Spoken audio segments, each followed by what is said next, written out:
कलमा पढ़ा ला इलाहा इल्लल्लाह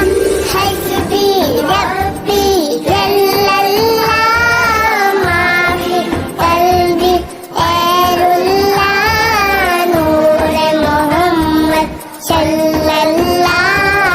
ला इलाहा इल्लल्लाह सिमते नबी बोझे ले गया आका से उसने ये कहा गर हो नबी बतलाओ जरा मेरी मुट्ठी में है क्या सिमते नबी बोझे ले गया आका से उसने ये कहा गर हो नबी बतलाओ जरा